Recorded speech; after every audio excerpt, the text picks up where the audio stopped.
اب ایک دیکھیں اس میں تو ہمارا ملک بھی پھنسا ہوا ہے, بری طرح پھنسا ہوا ہے. آپ دیکھیں کہ ایک طرف انڈونیشیا کے صدر کے حوالے سے خبریں آ رہی ہیں کہ وہ پاکستان آ رہا ہے یا معاملات ان کے ہو رہے ہیں, وہ ملنے کی کوشش کرے, ٹیلی فونک رابطے اس نے تیز کر دیے ہیں کہ بھئی آپ اپنی فوج بھیجیں, کیونکہ انڈونیشیا پہلا ملک ہے جو اس میں اندر مسلمان ممالک ملک ہے. اب وہاں کی آبادی تقریباً جو ہے سبرانتو سے, میرے خیال میں نام ہے, اس سے ناراض ہے, جس طرح ہماری عوامی یہاں کے ہائبرڈ رجیم سے ناراض ہے. اب انہوں نے اپنی کرسی کو بچانے کے لیے تو ہے اپنی فوج کو داؤ پر لگانا ہے, اور یہ معاملہ $65 ارب کا ہے. یہ چھوٹا موٹا گیم نہیں ہے حذیفہ. اب وہاں پر ڈونلڈ ٹرمپ سے تو وعدے ان لوگوں نے کیے تھے نا. اب وہ کہتے ہیں کہ جیسے پہلے تو انہوں نے کہا تھا کہ ہمیں ریکویسٹ کی گئی, اب وہ کہتے ہیں ہم نے ریکویسٹ نہیں کی, انہوں نے خود کہا کہ ہم غزہ پہ جائیں. اب یہ پھنسے ہوئے ہیں بری طرح, پاکستان بھی پھنسا ہوا ہے. ایک طرف تو ڈان نیوز نے کہا ہے کہ 3500 سپاہی جو ہے پاکستان کے جائیں گے غزہ میں. اب غزہ میں ان کے ایک اور بیان پر بھی پانی پھیر دیا ہے. یہ حکمران جو ہیں, یہ حکومت بھی یہ کر رہی ہے, یہ دعوے کر رہی ہے کہ بھائی صاحب وہاں پر ہم جائیں گے امن و امان کی صورتحال کے لیے. لیکن ڈونلڈ ٹرمپ نے تو کل واضح کر دی کہ امن و امان کی کون سی, امن و امان صرف اسرائیل کے لیے ہوگا. آپ نے حماس کو ختم کرنا ہے, اور امن کس کے لیے, یعنی وہ کہتا ہے کہ یہ جو 51-52 ممالک ہیں نا, انہوں نے ہم سے وعدہ کیا کہ ہم لڑیں گے. وہ کہتے ہیں اسرائیل کو چل کرنے کی ضرورت ہے, اسرائیل کو لڑنے کی ضرورت ہی نہیں ہے. یہ ہے نا ہمارے کو گریٹر بنانے کا پلان نہیں, وہ تو ایک الگ سبجیکٹ, اس میں ٹائم لگ جائے گا نا. اب میں جس ٹاپک پہ مین پوائنٹ فوکس کر رہا ہوں وہ یہ ہے کہ بھئی آپ پاکستان میں یہ بیانیہ عوام کو دے رہے ہیں کہ ادھر جا کے, یعنی ہم نے غزہ کے لوگوں کی مدد نہیں کرنی ہے, آپ نے غزہ کی مدد. وہ کہتا ہے حماس کو ختم کون کرے گا, یہی 52 ممالک, اور اس میں ہم شامل ہیں, انڈونیشیا شامل ہے. اچھا پھر آپ دیکھیں کہ یہ جائیں گے تو آپ مجھے ایک بات بتا دیں, کشمیر کے لیے ہم کتنی آواز اٹھاتے ہیں نا. کل ہندوستان کشمیر پر قبضہ کر لے اور پھر ہم ان کی گارنٹی بھی دیں کہ کشمیریوں نے اگر سر اٹھا کے بات کی تو ہم ان کو گولی مار دیں گے. یہ تو وہی سب کچھ ہو رہا ہے نا, وہ وہاں پر جو کچھ ہو رہا ہے وہی کچھ ہو رہا ہے. اب یہاں پر جو سچویشن ہے حذیفہ کہ بھئی اب پھنسے ہوئے ہیں, ادھر بھی پھنسے ہوئے ہیں, دوسری دنیا بھی پھنسی ہوئی, کئی دنیا انکاری نظر آتی ہے. اب آپ دیکھیں کہ یہ جو میں نے پہلے علماء کرام کی جو پریس یا بیٹھک تھی, وہ معمولی بیٹھک نہیں تھی, یہ بہت بڑی بیٹھک تھی, بڑی سمجھ اشارے کافی ہیں ہم سب کے لیے. سو میرے خیال میں اب ڈونلڈ ٹرمپ نے ایک اور دھمکی دی, اس نے کہا کہ پھر خمیازہ بھگتنے کے لیے تیار ہو جائیں. تو بھائی پھنس گئے بری طرح, جب آپ کچھ کر نہیں سکتے اور پھر آپ کی حکومت جس کے پاؤں لڑکھڑا رہے ہیں, عوام میں آپ کی مقبولیت نہیں ہے. قبولیت آپ نے تو دی لیکن عوام کے دلوں میں نہ قبولیت اور نہ مقبولیت ہے. تو ایسے میں اس وقت ہماری اسٹیبلشمنٹ ملٹری, ہماری حکومت, انڈونیزیا, دیگر عرب ممالک پھنسے ہوئے ہیں بری طرح. اور پھر اگر لڑنا ہے تو انہوں نے اسرائیل کو محفوظ بنانے کے لیے لڑنا ہوگا, یعنی یہ سیکورٹی کا کام اسرائیل کے لیے کر لیں گے. سمپل. ظاہر سی بات ہے جب اتنے بڑے بڑے وعدے کیے جائیں گے تو پھر بعد میں جب ان پر عمل درآمد نہیں ہوگا تو پھر پھنسیں گے ہی.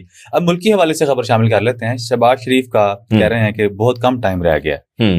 اچھا, یہ ایک میں آپ کو اس لیے یہ بات کر رہا ہوں کہ ایک طرف تو معیشت بہت برا حال ہے. میں نے کل بھی اس پہ بات کی تھی کہ کم سے کم آپ کے 44 کے قریب جو ہے وہ آپ کے بڑے بڑے کمپنیاں بند ہو چکی ہیں.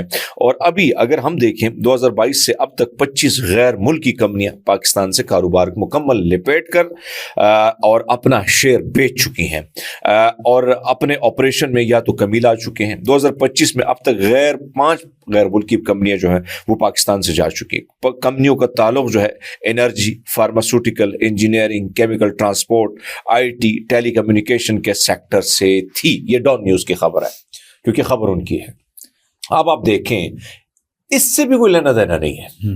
ظاہر بات ہے, میں نے آپ کو پہلے کہا تھا کہ دنیا میں جو ہائبرڈ پاکستان میں چینج آتے ہیں ریجیم, اس میں امریکہ اس کا ہاتھ ہوتا ہے.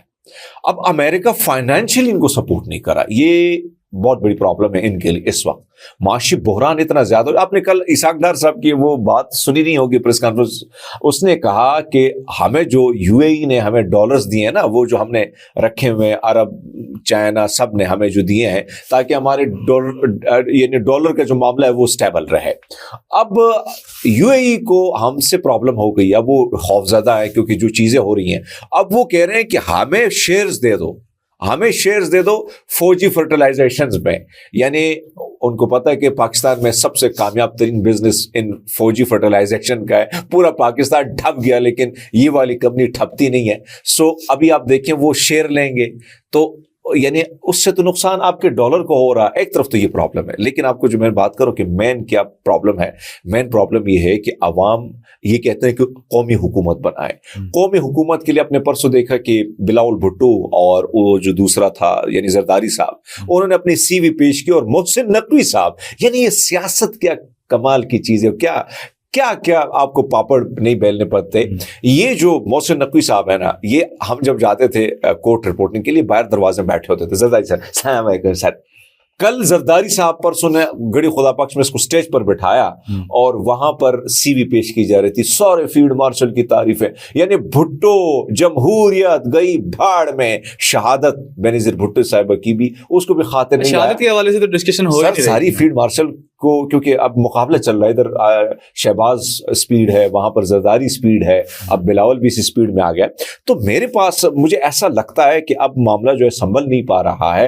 تو اس سہیل وڑائی صاحب نے بھی کوئی اشارہ دیا ہے, لیکن مجھے دو بندوں پہ شک ہے. اگر بلاول بھٹو کو یعنی انہوں نے بولا ہے کہ ایک نئے بوائے نا, تو اٹس مین کہ گرلز ہے تو معاملہ نکل گیا.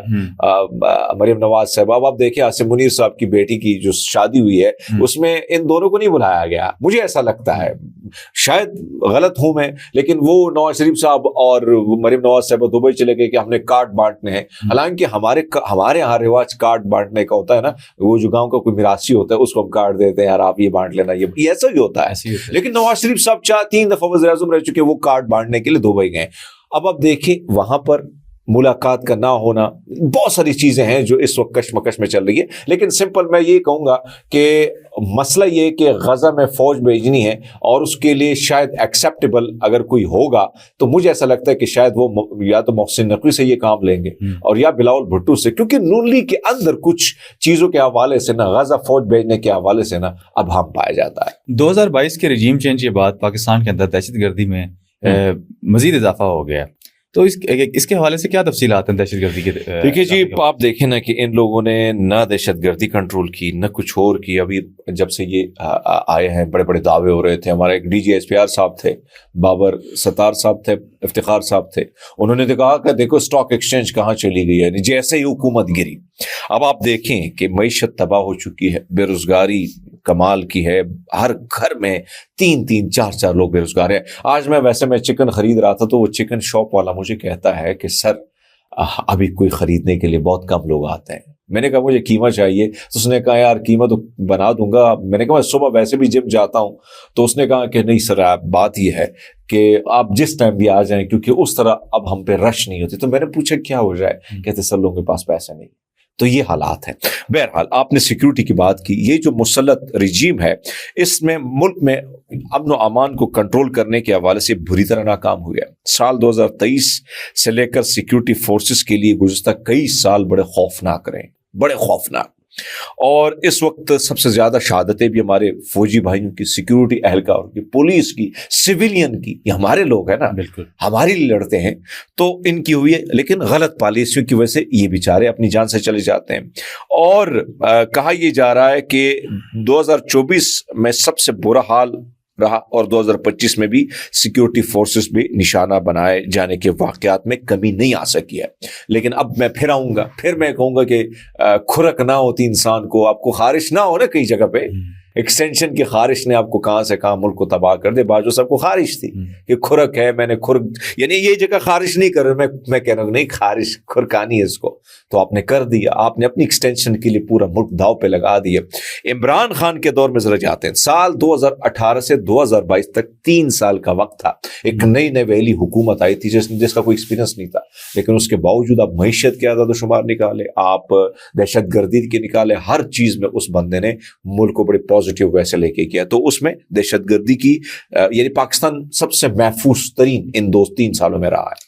بنگلہ دیش کے حوالے سے خبر شامل کر لیتے ہیں. بنگلہ دیش کی بات کریں تو خالدہ ضیاء انتقال کر گئی ہیں. بنگلہ دیش میں سیاسی کشمکش بھی ہے, مستقبل کیا ہے؟ یا دیکھیں بنگلہ دیش میں اس وقت بہت ایجنسیز کام کر رہی ہیں, دنیا بھر کی کار رہی ہے, ہم لوگ بھی تھوڑے سے ہیں ادھر, اور بھی ہیں. خالدہ ضیاء کے